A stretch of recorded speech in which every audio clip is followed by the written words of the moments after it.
Good morning friends. मैं doctor Vijendra Singh Tanwar, associate professor और वर्तमान में मैं राजकीय महाविद्यालय गुढ़ा झुंझुनू डिस्ट्रिक्ट में पदस्थापित हूँ। तो वीडियो की जो सीरीज बनाई जा रही है, क्योंकि 2023 में आपका सिलेबस चेंज हो रहा है बीए पार्ट फर्स्ट का, इंग्लिश लिटरेचर का, तो उसी हिसाब से नए वीडियो बनाए जा रहे हैं। तो आज का जो वीडियो है ये बीए पार्ट फर्स्ट के इंग्लिश लिटरेचर में जो फर्स्ट पेपर है उसमें एक पोएम है जिसका नाम है रक्षा बंधन, जिसको कंपोज किया है सरोजनी नायडू ने।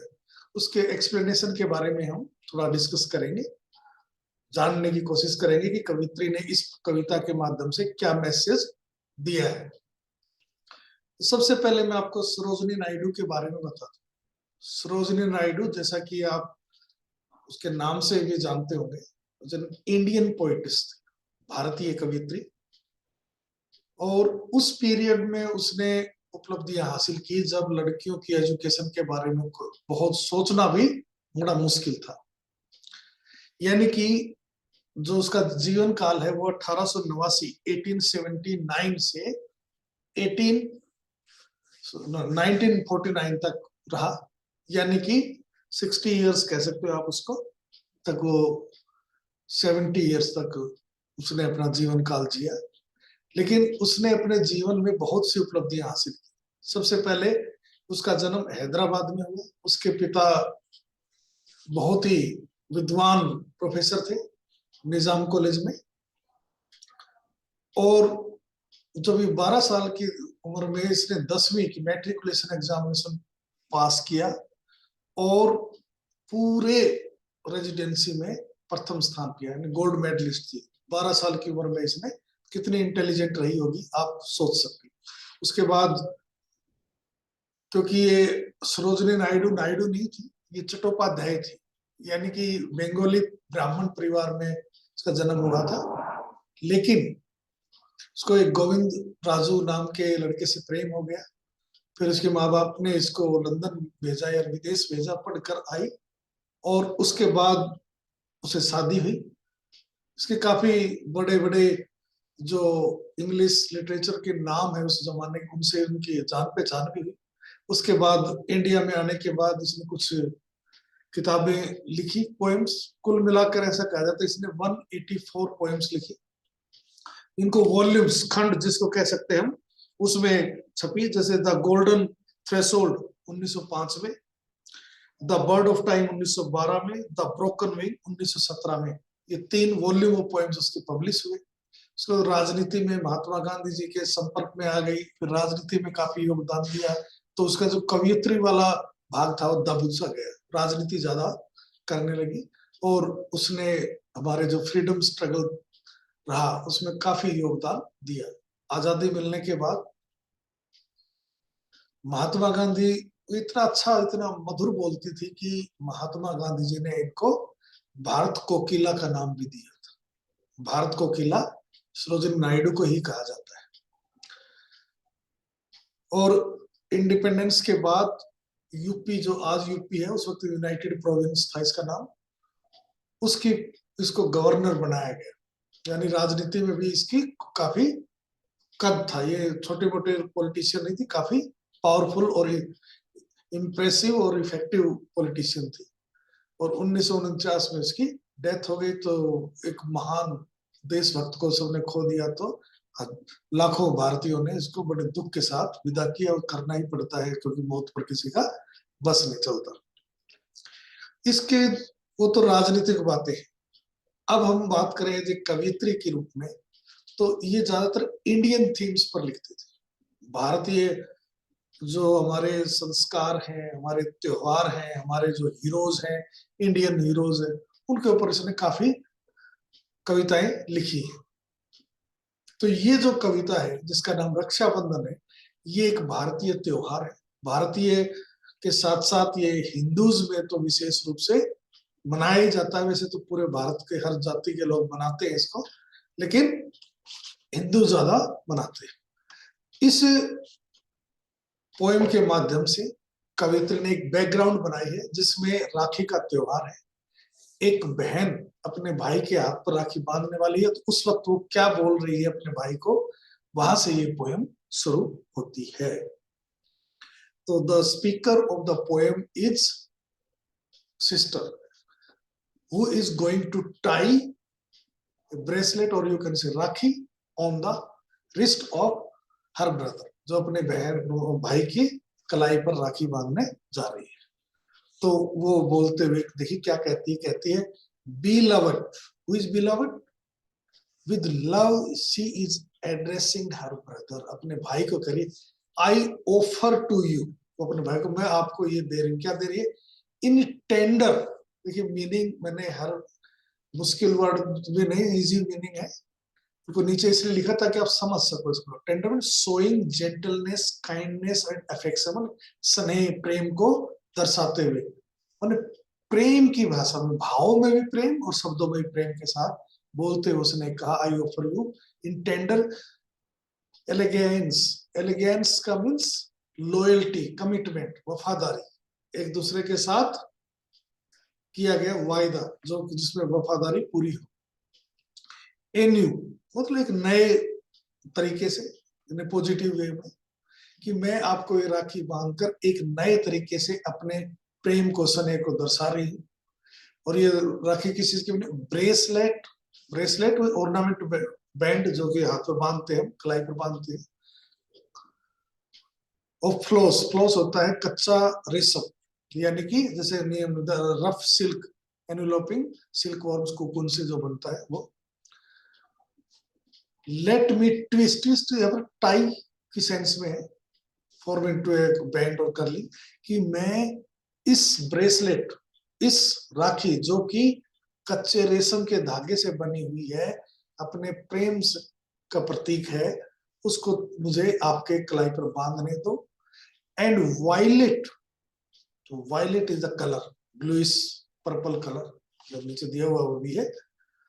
टू गिरडल बने समथिंग एनसर्कल, बांधना, चल लपेटना, चल योर रिस्ट, तुम्हारी कलाई, मीनिंग दिया नीचे the narrow part of at the end of your arm where it joins your head, माने ये कलाई के ये हिस्सा जहां पर हम घड़ी वगैरह बांधते हैं। तो बहन कह रही कि मुझे बिलवड में एक राखी जो कि बिल्कुल वायलेट ब्लूइश पर्पल कलर की है, जो कि रेशम से बनी हुई है, जो कि मेरे प्रेम का प्रतीक है, मैं इसको आपके कलाई पर बांध रही हूँ और अपना प्रेम आपको ऑफर कर रही है। एक बहन अपना प्रेम अपने भाई के लिए दर्शा रही है, और भाई से क्या उम्मीद करती है, कहती है एक्सेप्ट, स्वीकार करो, दिस ब्राइट गेग, गेग का देखिए नीचे, valued object deposit as a guarantee of good faith, bright and colourful rakhi है। ये एक जिस पर कि हम किसी की गारंटी देते हैं कि क्या गारंटी है ये चीज आ जाएगी, तो ये उस चीज की गारंटी है। Rakhi actually is not as valuable as it is related with emotions, क्योंकि भावनाओं से जुड़ी हुई है, इसलिए इसकी वैल्यू बहुत बढ़ जाती है, ये वैल्यूएबल चीज है। जैसे कोई बैंक में कोई किसी पैसे की है उसकी गारंटी दी जाती है, उसी प्रकार from my hand let your heart, वो अपने भाई से कह रही है कि ब्रदर अपने दिल से सुनो, इट्स स्वीट स्पीच, कि ये एक मधुर ध्वनि उत्पन्न कर रही है। अगर आप प्रेम से पूरा ध्यान से कंसंट्रेट करके इस पर ध्यान लगाएंगे तो आपको प्रतीत होगा कि ये राखी एक मधुर आवाज में कुछ कह रही है, और आप उसको समझे, उस आवाज को समझे क्या है ये। फिर राखी को डिफाइन करने के लिए राखी क्या है, इसके लिए कुछ उसने, लेखिका ने एडजेक्टिव इस्तेमाल किए, कुछ वर्ड्स इस्तेमाल किए। देखिए कि ये राखी किस प्रकार बहन का प्रेम भाई के प्रति है उसको प्रदर्शित कर रही। कहती एंशिएंट हाई सिंबल, प्राचीन काल से बहुत ही बड़ा सिंबल है, प्रतीक है सिंबल के। एंड गोल और एम किसी का, इन रोट, रोट माने to use material to make model picture, बनाने का, मेडअप ऑफ बना हुआ है। On each gold threaded strand, gold threaded माने single piece of cotton wool hair it's made of gold, ये बना हुआ है the fealty, fealty means loyalty, वफादारी, fidelity, of friend and to friend, कि एक दोस्त का एक दोस्त के साथ वफादारी है, सच्चा प्रेम है, इस चीज का ये प्रतीक है प्राचीन काल से। यानी कि बहन ये कह रही है कि ये जो राखी है ये कोई मामूली राखी नहीं है, ये कोई मामूली धागा नहीं है। ये जो धागा है जो प्राचीन काल से सोने का धागा कह दो या किसी से बना हो जैसे कीमती होता था, उससे भी ज्यादा कीमती है। और ये एक बहन का अपने भाई के प्रति प्रेम का प्रतीक है। ये धागा ये चीज बार बार अपनी मधुर ध्वनि से कहना चाह रहा है, अरे भैया तुम बड़ा ध्यान लगाकर कंसंट्रेट कर अगर इसको सुनोगे तो ये आपको ऐसा ही सुनाई देगा, ऐसा ही इसका मतलब निकलेगा। तो यानी बहन स्पीच दे रही है किसको, भाई को। और थर्ड वो फिर उसी को एडजेक्टिव एक गार्लैंड, गार्लैंड होती माला। How frail of design, frail weak, delicate, कमजोर, बहुत ही, धागा क्या है कुछ भी थोड़ा सा करते टूट जाएगा, ये बहुत ही वीक है, बहुत ही कमजोर है स्ट्रक्चर में, लेकिन ये बांधने की ताकत रखता है। किस चीज को, आवर स्पिरिट्स, आवर का मतलब बहन की और भाई की आत्माओं को बांधने का। To clasp, clasp means grasp tightly, पकड़ जकड़ना एक दूसरे, इंटविन गुथ जाना एक दूसरे में, गुथने यानी जोड़ने की ताकत रखता है। किस चीज से, इन डिवोशन, एक दूसरे के प्रति समर्पण, with dedication, unstained without any blot, बिना किसी दाग धब्बे मार के, एंड अनब्रोकन, और बिना किसी टूट के, यानी ये कि हमारा प्रेम बेदाग रहे और किसी भी हालत में एक दूसरे से हम जुदा नहीं हो, हमारा प्रेम टूटे नहीं, बहन भाई का प्रेम हमेशा बना रहे। फिर एडजेक्टिव यूज कर रही है कविता, कहते हाउ स्लेंडर, स्लेंडर वो डेलिकेट भी, a circle and sign, circle वही घेरा, sign symbol, deep pledges unspoken, ये एक प्रकार की गहरी, प्लेज होता ओथ का शपथ, ये एक प्रकार की कसम है जो कि जिसको बोलने की जरूरत नहीं पड़ती, अगर राखी बांध दी इसका मतलब भाई ये शपथ ले रहा है कि अगर बहन पर किसी प्रकार की कोई भी मुसीबत आई तो वह उसकी उस मुसीबत में पूरी मदद करेगा, हर प्रकार से उसकी सहायता करेगा। और ये बोलने की जरूरत नहीं होती, अंडरस्टूड है, ये चीजें अंडरस्टूड है। यानी कि कुल मिलाकर अगर हम इस पोएम को अगर हम देखें तो कवित्री इसके अंदर अपनी बातें कह रही है, और बातें में क्या कहना चाह रही है कि बहन और भाई का इंडियन ट्रेडिशन में क्या रिश्ता होता है, एक दूसरे में के प्रति कितना समर्पण होता है, और वो अपनी बात को कहने में बहुत ही प्रभावशाली ढंग से पेश करने में सफल हुई है। कहती राखी, जो कहती है कि राखी तो केवल एक धागा है, बहुत ही वीक चीज है, लेकिन ये जिस चीज का प्रतीक है, जिस चीज का प्रभाव छोड़ता है वो अनब्रोकन है, उसको कोई नहीं तोड़ सकता, क्योंकि ये बहन और भाई का हमेशा के लिए रिश्ता बन जाता है, और वो एक दूसरे के प्रति हर हालत में हर प्रकार से मदद करने के लिए तैयार रहते हैं। यही है कवियत्री की मैसेज, इस अपने कह सकते हो आप